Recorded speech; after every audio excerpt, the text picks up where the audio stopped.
A very warm welcome to all of you. In this lecture, we will be talking about structural classification of muscles. Diaphragm. It is a dome-shaped muscular fiber sheet which separates the thoracic from abdominal cavity. Upper aspect is convex and lower is concave one. The muscular fibers may be grouped into three parts: sterna, costal and lumbar. The curae are tedious in structure at their attachments. The right crus is broader and longer than the left one. The diaphragm is for passage of structures between the thoraxes and abdomen. Three large openings: the aortic, the esophageal and the vena cava. There are some smaller openings also. The diaphragm is supplied with motor fibers by parietic nerves. The lower 6 or 7 intercostal nerves distribute sensory fibers to the peripheral part of the muscle. Superficial fascia of abdomen. Most of abdomen consists of a single layer containing a variable amount of fat, but in obese people, lower part consists of many layers. Superficial fascia is divisible into two layers, between which are superficial vessels, nerves and superficial lymph nodes.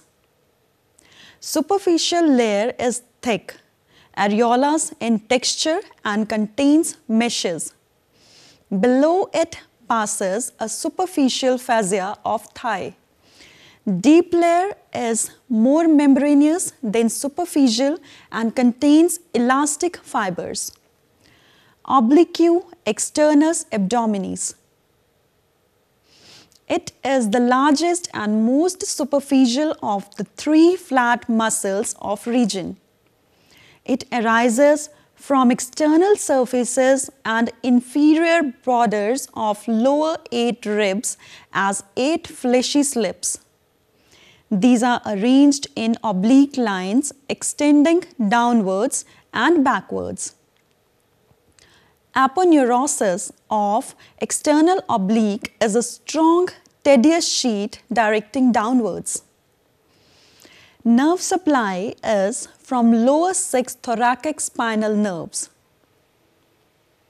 Oblique internus abdominis. It is less bulky and thinner. It arises by muscular fibers from upper surface of inegual ligament, from ventral segment of crest and thoracic lumbar fascia. The anterior layer blend with the aponeurosis of transverses abdomens. Nerve supply is by ventral rim of lower 6 thoracic and first lumbar spinal nerve. Cremaster. It consists of a number of loosely arranged muscle fascicule lying along spermatic cord. They are united by alveolar tissue to form the sac-like fascia around the cord and testis within external spermatic fascia. Nerve supply is from genital branch of genital femoral nerve, which is derived from first and second lumbar spinal nerves. Cremaster pulls up testis towards the superficial inguinal ring. Paramedials. It is a triangular muscle in front of lower part of rectus abdominis and within its sheath. The muscle passes upwards, diminishing in size as it ascends and ends in a pointed extremity attached to linea alba. It is supplied by subcostal nerve. Function of it is to provide a firm but elastic wall to retain the abdominal viscera in position. Linea alba. It is a tedious rift between the xiphoid process and symphysis pubis. It is between the rectiformed by interplacements of fibers of aponeurosis of oblique and transverse. Transversalis Fascia. It is a connective tissue stratum between internal surface of the transverses and extraperitoneal fat.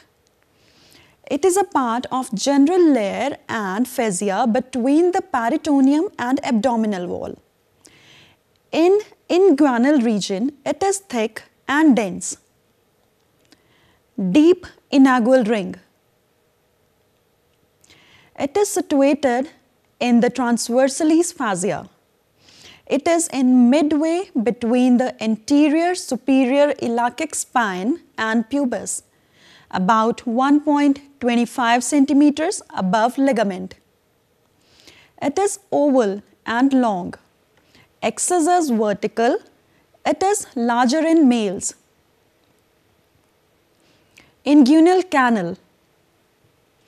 It contains spermatic cord or the round ligament of uterus and ilia inguinal. It is oblique and 4 centimeters long, going downwards and medially. It extends from deep to the superficial inguinal ring. Quadratus lumborum. It is an irregularly quadrilateral posterior muscle of abdomen. It is broad inferiorly. It is attached below by aponeurotic fibers. Anterior to quadrates, lumbrin are colon, kidney and diaphragm. Nerve supply is from ventral rim of 12 thoracic and upper 3-4 lumbar spinal nerves.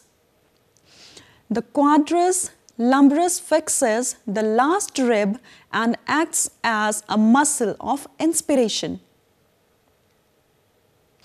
Levator Ani. It is a broad, thin muscle attached to inner surface of true pelvis and unites with the opposite muscle to form the greater part of floor of pelvis. In front, it is attached to the pelvis surface of the body of pubis. Behind, to the medial surface of ischium. The muscle fibers pass towards the median plane with varying degrees of obliquity. Morphologically, it can be divided into pubococcygeus and iliococcygeus. Levator Ani constricts the lower end of rectum and vagina and perineal body. Muscles of pelvic floor.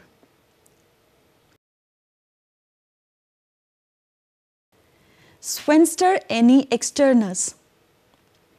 It surrounds the lowest part of anal canal.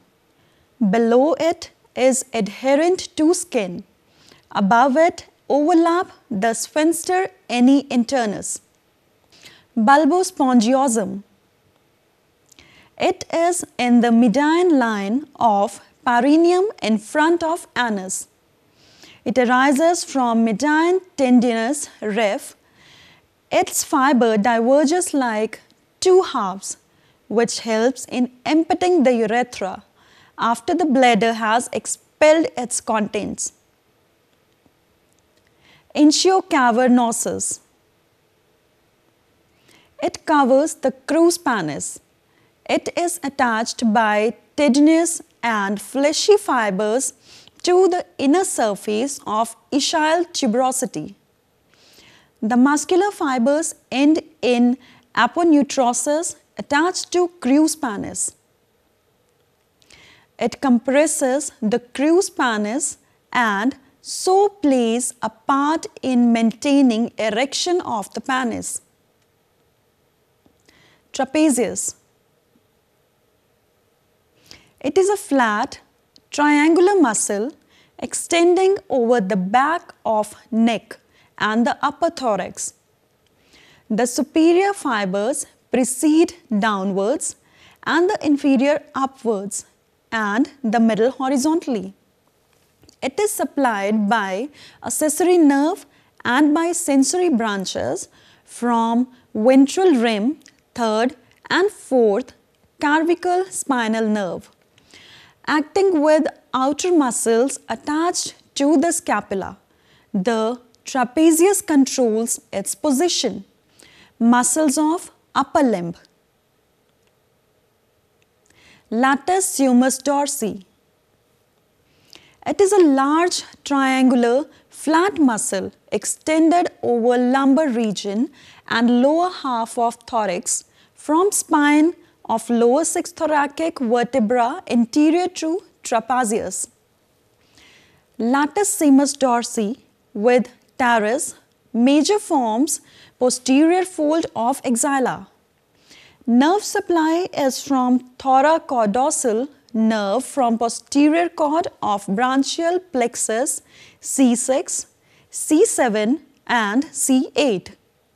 This muscle is active in movements of adduction, extension and especially medial rotation of the humerus. It takes part in all violent expiratory movements.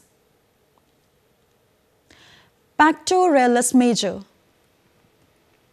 It is a thick triangular muscle arising from the anterior surface of sternal half of clavicle and anterior surface of sternum. Clavicular fibers are separated by sternal fibers by a gap. Muscle is attached to humerus. The number of costal attachments varies. The rounded lower border of muscle forms the anterior axillary fold. Nerve part of pectoralis major may act together or separately in adduction and medial rotation of the humerus. Levator Scapulae. It is attached to the transverse process of the atlas and axis and to the third and fourth cervical vertebrae.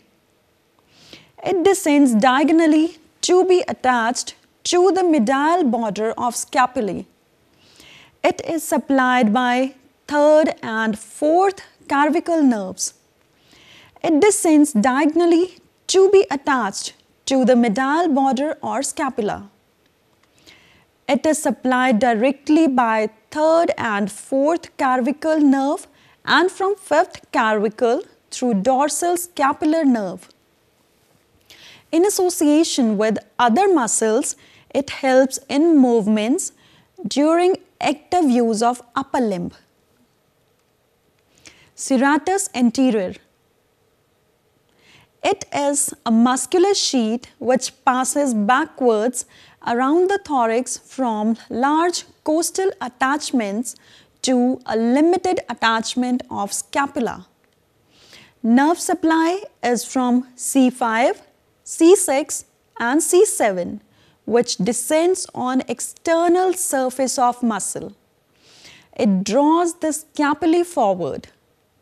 When muscle is paralyzed, the lower angle of scapula stands out prominently. Deltoid muscle. It is a thick muscle like Greek letter delta. If we attach to lateral third of clavicle, the muscle converges into a short and substantial tendon attached to the deltoid tuberosity. Nerve supply is from axillary nerve C5 and C6. Muscle is able to act in a part or as a whole. Anterior fibers cooperate with pectoralis major in drawing arm forward. Posterior fibers draw arm backwards. Infraspinatus muscle. It is a thick triangular muscle occupying most of the infraspinatus fossa. It arises from medial 2/3 of fossa. The fibers converge to a tendon which glides over lateral border of spine of the scapula. Muscles of the back. Teres major. It is a thick flattened muscle which arises from inferior angle of scapula. The fibers are directed upwards and laterally ending in a flat tendon.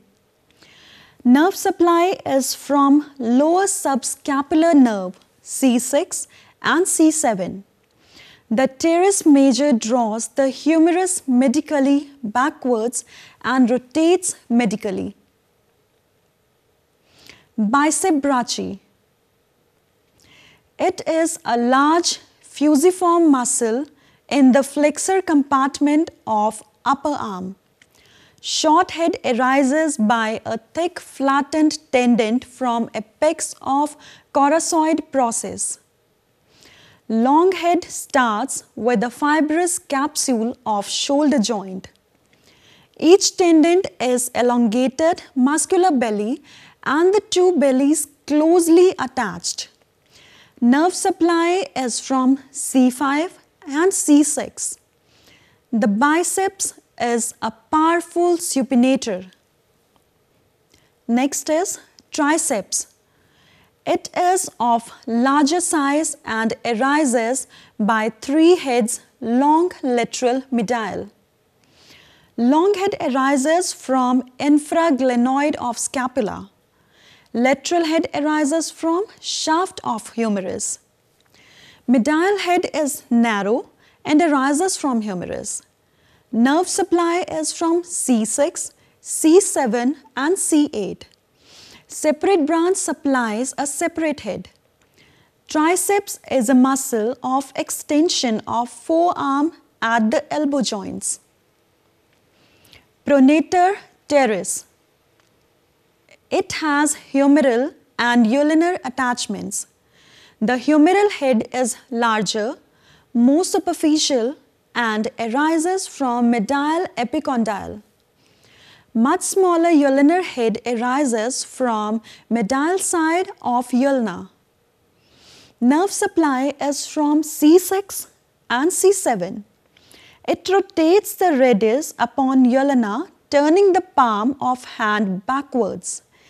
It is also a wheel flexor of elbow joint. Flexor Carpi Radialis. It arises from the medial epicondyle by the common flexor tendon. Its body is fusiform. In lower part of forearm, radial artery is between the tendon of this muscle and that of Brachii radialis. Muscles of forearm.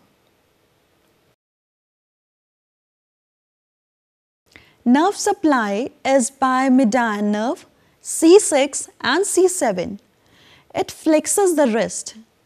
Acting with the radial extensors of wrist help to abduct the hand. Palmaris Longus.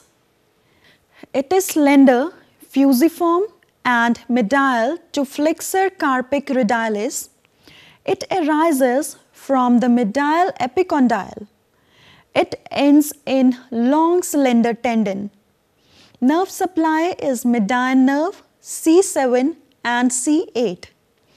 This muscle flexes the wrist and may act as extensor of palmar fascia. Flexor Carpi Ulnaris. It arises by two heads, humeral and ulnar, connected by tendinous arc. Humeral head is small and arises from the epicondyle of humerus, ulnar head from medial margin of epicondyle. Nerve supply is from C7 and C8. Flexor Digitorum Profundus. It arises from ulna. Muscle ends in four tendons. It forms most of the muscular elevation felt on dorsum of forearm. Nerve supply is C8, T1 and intraosseous branch of median nerve. Brachioradialis. It is the most superficial muscle of the forearm. It arises from upper two-thirds of lateral supracondylar ridge. Nerve supply is from radial nerve C5, C6 and C7. It is a flexor of elbow joint. Psoas major. It is a long fusiform muscle lateral to the lumbar region of vertebral nerve L1, L2 and L3. It flexes the thigh. Gluteus Maximus. It is the largest and most superficial muscle in the region. It is a broad and thick quadrilateral mass. It forms prominence of buttock. Nerve supply is from inferior gluteal nerve L5 and S1 and S2. It can extend the flexed thigh and bring it into line with the trunk. Gluteus Maximus. Gastrocnemius. It forms the belly of calf. It arises by two heads. Nerve supply is from tibial nerve S1 and S2. Flexor Palmaris Longus. It arises from the inferior two-thirds of posterior surface of fibula. The fibers pass obliquely down to a tendon which occupies nearly the whole of posterior of muscle. Nerve supply is from S2 and S3. Calf muscles. Flexor Digitorum longus. It lies medial to flexor hallucis longus. It is thin and pointed proximally. It gradually widens as it descends. It arises from posterior surface of tibia. Nerve supply is from S2 and S3. It is a plantar flexor. Superior extensor retinaculum. It binds down the tendon of tibialis anterior, extensor hallucis longus, extensor digitorum longus. It is attached laterally to lower end of fibula and medially to anterior border of tibia. Inferior extensor retinaculum. It is Y-shaped band. Its stem is attached to the upper surface of calcaneus. Coming on to summary, knowledge of the position and action of various muscle groups is of extreme importance to a physical education student, as unequal muscle pull is one of the most commonest causes of deformity. Paralyzed muscles must always be supported in the position of function, which also prevents contractures in the unaffected groups. The practical applications of efficient splintage can only be achieved by an intelligent understanding of muscles. With this, we bring our today's lecture to an end. I hope this must have lifted up your concerns about this important concept. Thank you. Have a nice time. Goodbye.